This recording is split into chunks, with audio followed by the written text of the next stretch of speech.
today's show. Harold runs for student council, Bill runs for cover, and I'm going to show you how to make a whole hairdressing salon.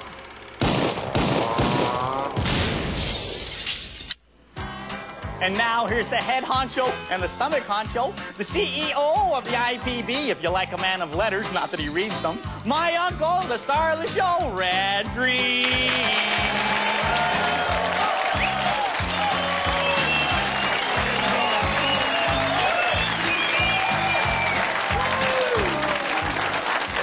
Thank you very much. Thanks for tuning us in. Hello, Harold. Is there anything you'd like to say before we get started? Maybe an apology? No, thank you. I'll let my electronic editorial effects machine do all the talking.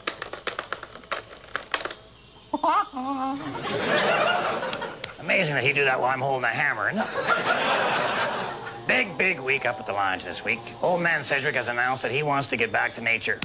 And we're all in favor, and the sooner the better. Old man Sedgwick is leaving the lodge? That ought to bring the average age down by about 90 years. Yeah, and it'll have the exact opposite effect on the average IQ. But he'll still be around, Harold. He's bought a cottage up on Rock Reef Point. Uncle Red, there are no cottages up on Rock Reef Point. There's just like, well, rocks and that reef and that little point. Just like your head, Harold. Oh, he's having a cottage built. By who? Anybody with a tool. Yeah, he bought one of them pre-flab kit cottages. Cottage company come up there and they dumped off a whole load of lumber and insulation, shingles, and a little bag of silica gel with a note saying some assembly required. That's great. Oh, this is great, you know, because we can have like a barn raising thing the way, you know, the way the Quakers used to do. Only without porridge. Yeah, actually, we figured we get all the guys up there. We get the cottage up in maybe less than a day, and we invited the wives to come up and bake pies, you know, but of course they're all away in Las Vegas at a networking seminar. I hope you read the instructions this time. Junior Singleton still has the scars from the hot tub kit. Oh, Harold, the instructions are a book. At old man Sedgwick's age, he doesn't have that kind of time. We'd end up just building one closet and then burying him in it. I don't know, Uncle Red. We end up with nothing but trouble when you guys do things by the seat of your pants. Or in the seat of your pants. Ah, you worry too much, Harold. In a couple hours, there's going to be a cottage up on Rock Reef Point that'll knock your eye out. I'm sure it'll knock several people's eyes out.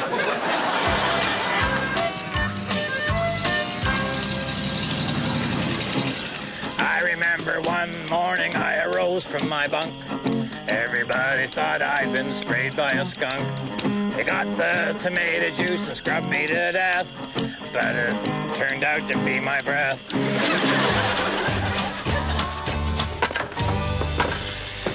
This week on Handyman Corner, got something a little bit different for you. I got an anniversary coming up, and I wanted to get something special.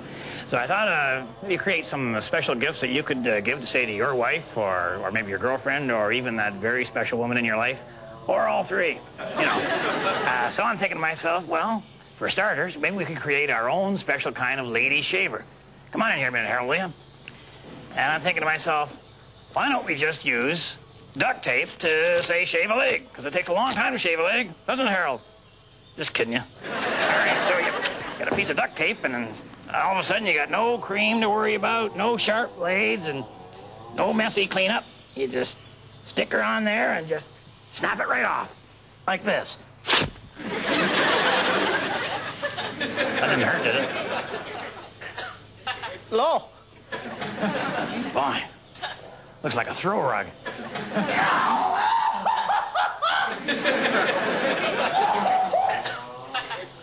Oh, well. How about making yourself a professional salon-style hairdryer? All you need is an old TV set, but you got to get the picture tube out over there. You need a screwdriver. Like you just have to screw it in the back. Done. All right. Save all the electronic components there, because next week we're going to build a laptop computer.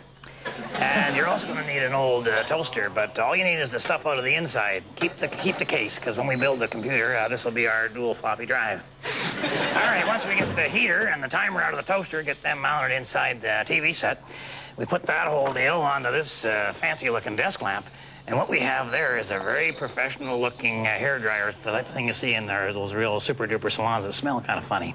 So I'm just going to go ahead and keep working on this. You guys get back to the show, and when we come back in here, maybe we'll try this whole rig out on Harold. I think it'll be Vidal Bassoon. Look out.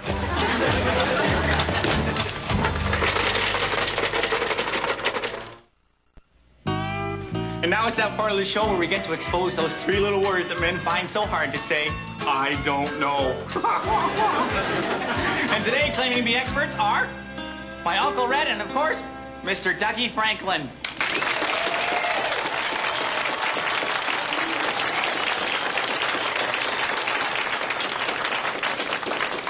Dear experts, I'm hoping you can answer a question which has been tearing my family apart and destroying my marriage. The question is this: what was the best car ever built? That is a tough one, you know. That really is, I think, one of the core questions of our time. That strikes deep into the human psyche. I don't know. That's tough. Which was the best car? Oh, yeah, Harold. A person's choice of car is a window to their soul. Now, I have the Possum van. I got my monster truck. Yeah. And you got your rollerblades. Oh, yeah. You know, I think it was Jean-Paul Sartre who really kind of best exemplified the existentialist view, you know. Now, of course, he had one of them Renault kit cars, you know, the ones that you build yourself, you know, kind of an attempt to know the unknowable, you know, and come with these instructions that had kind of a tautological logic loop, so, you know, he never did finish the rear suspension on that baby. But, you know, he did come to the conclusion that essence precedes existence. Therefore, you know, I mean, best is really what you'd have to say is a subjective measurement based on the observer's frame of reference.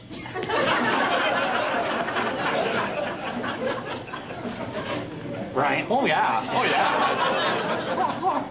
yeah. Well, so? So, the best vehicle for Red here would be the Possum van. For me, it would be the monster truck. And for you, it'd be them water wings. Rollerblades. But it's, you know, all you said kind of makes you wonder, you know, something like, what would Plato drive? A Buick LeSabre. It is autumn. We walk hand in hand, my wife and I. Our love is like music. Now and then a string breaks. And what were once sharps are now flats. Our love is like a fretless bass. We've been playing it so long, we know exactly where to put our fingers. All right, it's time to make beautiful hair. Now, I've used some of the old 9-volt batteries here as McDandy hair curlers, and I put them on with the duct tape, but you could use, say, hairpins or a glue gun or screws. You know. Is your hair wet there, Harold? No, it is not. No, I didn't think so. Now, just imagine that was a $50 cut, cream rinse, and set. Uncle Red, my head's tingling. Were those batteries dead? Don't worry about it, Harold. Just set the heat on the toaster now. And pop her down. There we go. Now, easy now, Harold. Easy, easy, easy. Set her right in there. Beauty, beauty. Now, all we have to do, Harold, is wait. You want your legs shaved while we're waiting? No, thank you. Okay, you're done.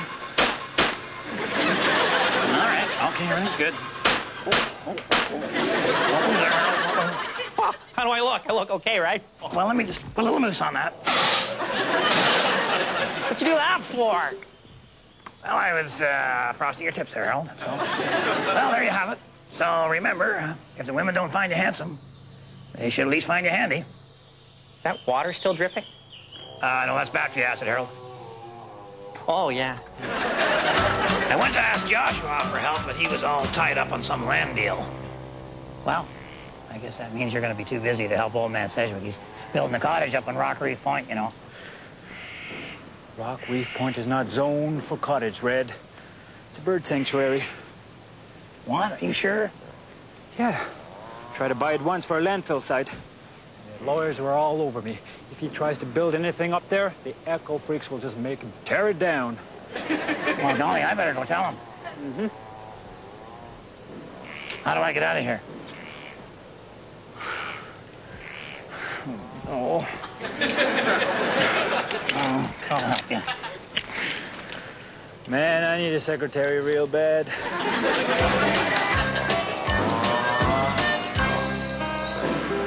Well, before I could stop him, old man Cedric and the guys had the whole cottage built. Even had a roof on her. Wasn't on the top, but it was on there somewhere.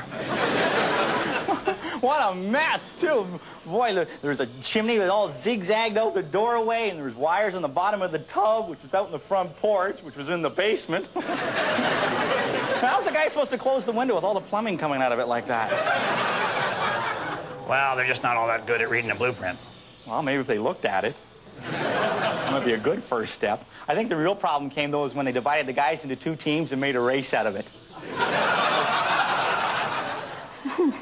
Boy, that's when they really started cutting corners there. Yeah, I think that's why so many of the rooms are triangular.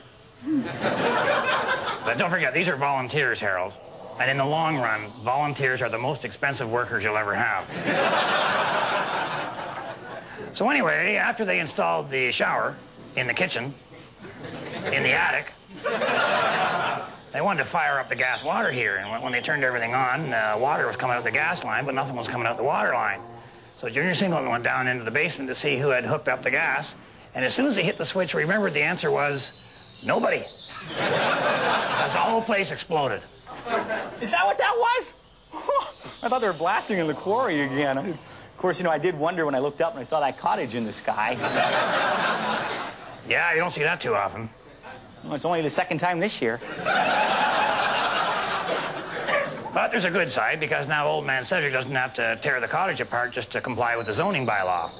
Although they may charge him with littering. Poor old guy. I guess he's really upset, huh?